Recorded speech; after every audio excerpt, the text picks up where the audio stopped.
Hello YouTube, Reddit Math here, and welcome back to the Red Estate. Our choices for this week are honestly a little bit limited, largely due to party composition and levels and such. I've got a lot of frontline characters in the level 3 and 4 range, and trouble finding good slot 3 and slot 4 characters, honestly. Which kind of leaves me with our level 2s and taking them out on an apprentice level mission.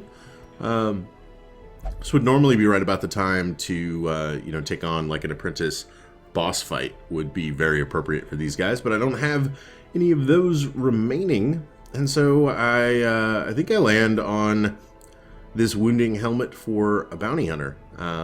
Everything else is kind of meh, like stress resist but minus damage. I don't really want that. And the Gambler's Charm is interesting, but the minus 10% death blow resist is just sort of taunting fate, I think. So I think I'm just going to stick with this short apprentice mission. This should be pretty straightforward, all things considered. And for who we're going to bring out, I'm thinking Pekoth, Rock, Quincey, and Ver combined to become the Insurmountable Four. That sounds like a superhero team if I've ever heard one. And so we're a little bit light on cash for provisioning, but with plenty of healers, I think we can more than manage with a single stack of food, probably less than a single stack of torches. We are going into the Weald, so I'm thinking 3 shovels make a lot of sense here. We'll go with 2 of each of those, and then 1 of those. And this is a pretty light provision, but I think recently I've been bringing too much when it comes to provisions, and I've had to say no to a lot of the quest rewards because of it, and so I'm going to try to dial that back just a little bit. Maybe we'll bring more, our next champion dungeon, that sort of thing. So we'll go ahead and embark on this, and into the runes we go. Oh, we're not going to the Weald. Why did I say that? Why did I think that? Oh well. Hopefully our overabundance of shovels is not too big of a deal. We do still see caved in wall things in the runes, so maybe it'll still be helpful. The fiends must be driven back. And what better place to begin than the seat of our noble line? Indeed. So 100% of rune battles. Again, not the greatest of starts. We're kind of in the middle here, but there is one direction that is certainly shorter than the other. Yeah, that was wonderful. So we'll go ahead and head this way just to reduce our backtracking, and maybe we will need all of our shovels. Seems bent on preventing passage. Stupid cold stone and preventing passages. Alright. Fight right off the bat. Hopefully some easy guys. Now, we ran into these guys in a champion dungeon recently, and they were no joke. But we don't have quite the same marking of targets going on down here. Yeah, and these guys are falling to a single strike. I don't think it's going to be too bad. Awesome. If we can, Hellion's not quite fast enough, but we did dodge it, which should mean as the fiend falls, that fiend falls. Faint hope blossoms. Awesome. Okay, we did bring a single key. Might as well use it here. Hidden compartment. That's like the lamest hidden compartment. What did I find in it? The 2 deeds or the 150 gold? Oh, man. Okay, then. We are, I think, kind of shy on any trap debuffs or anything like that, so there might be a fair amount of walking into those. Iron Maiden. Okay. A Jade. Some crests. Again, not amazing, but more rubble. Well, okay. We're not going to get a chance to even make that decision. Instead, Rock makes it for us, being quite quizzical and deciding to read the books on our own. Fortunately, her reading comprehension may be a little low, maybe a little too high. In fact, maybe if she would have just skimmed it or looked at the pictures, things would have been okay. But instead, it cracked her mind slightly. And backtracking, everything has gone pretty smooth so far. I can't imagine this dungeon goes bad. Like, I would have a hard time imagining a scenario whereby a party of all level 2s has any trouble in a apprentice dungeon. Pop the torch again. Alright. 4v4 at least. Let's see here. We can do 3 to 8 or 4 to 9. That guy has protection. Crazy. I guess his little shoulder pad there gives him the slightest bit of protection. Alright. You know, missile artillery, nice. If I can set this up just right, maybe our leper hits rank 2. Okay, got the kill. Wasn't quite what I was looking for. I can't complain that it got the kill, but I was thinking maybe if it didn't, then a breakthrough would be able to finish the job, and I'm completely wrong because it misses and serves only to debuff our hellion. Alright, well, that's just lovely. Alright, just you and me, pal. Okay, another 5. He's probably going to get off one more shot here, as our hellion seems to be slow as molasses. And she can't really do anything to the back row, so we'll just adrenaline rush to offset her damage debuff. That's not exactly wonderful.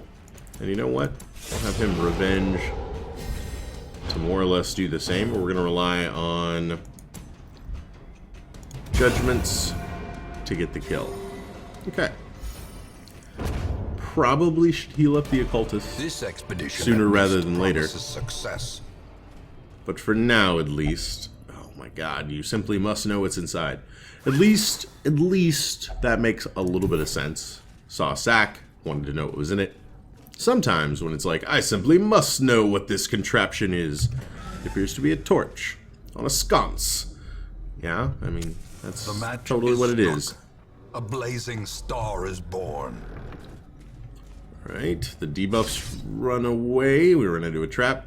And then we immediately lose our buffs as well. Okay.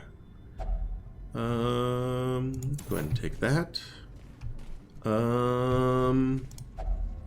Confession booth. I think we consecrate it with holy water? Yeah. Do a little ritual, relieve a little stress. That probably could have been used better elsewhere. I'm looking at you, Miss Hellion. But it'll be okay. I also think we could have used the holy water on the weird little thing here in order to gain a buff. But again, things will be okay. Divine Grace. I think her losing out on the ability to attack is probably easier on us than the occultist doing the same. Easy kill. Good. And he get abyssal artillery. Oh yeah, that was totally worth it. And then she could wicked hack. Alright. Another easy fight. Victories mount, so too will resistance. So I lack holy water. Let me go ahead and check it out. Purely decorative. Okay. Nothing. Nothing is better than, you know, driving us insane. Ugh. Ancient traps lie in wait, unsprung and thirsting for blood. Yeah. Wonder if they're supposed to be ancient traps or like totally placed specifically with us in mind traps. Like, have these been down here for 1,000 years or something already? Or like, did they know that we arrived at the estate in order to reclaim it, and that's when traps started getting made? It seems like the two potential responses to the traps kind of indicate different things. You know, the trap maker's art kind of points me at there being like a specific guy who's running around like explicitly making traps intending for us to run into them, versus the idea that they would be ancient and, I don't know, down here for what purpose at that point. Almost. Missile artillery, though, should easily finish off one, maybe both of them. It can certainly do 7. Yeah. Yep, both of them. Nice. Man, he is hitting hard. These nightmarish creatures can be felled. They can be beaten. Go ahead and continue this one. I'd actually be kind of interested to see what, like, a damage-built occultist looks like. I don't see any reason, like, that it wouldn't work. He's got, like, an excellent backline attack. Not really the greatest for up front, though. I mean, sacrificial stab is pretty decent, but only against Eldritch? Well, that'll be a mental task for another day, trying to come up with a unique build for that character. But for this, we do get the kill, we do get the heal. Nice. And start chopping through these guys. Literally with the skill chop. Okay. And good dodge. Might as well. Alright, and that leaves the cutthroat easily killed here. And probably an abyssal artillery to take out the fusilier. Good dodges all around. And there we go. Man, that is a consistent damage dealer throughout this entire fight. Trifling victory. Abyssal artillery 1 at that. So not upgraded even a little bit, and still hitting real hard. 4 to 7 with a minus 25%. Why is that doing so much damage? That seems a little bit off to me. If my base is 4 to 7 and it's got a minus 25 and I'm hitting for 7 pretty consistently without crits, I'm not sure where that's coming from. Yeah, nothing of value. And then I think this is just going to be an empty room. And indeed it is. We'll go ahead and pop back over to the estate. Room by room, hall by hall, we reclaim what is ours. Alright.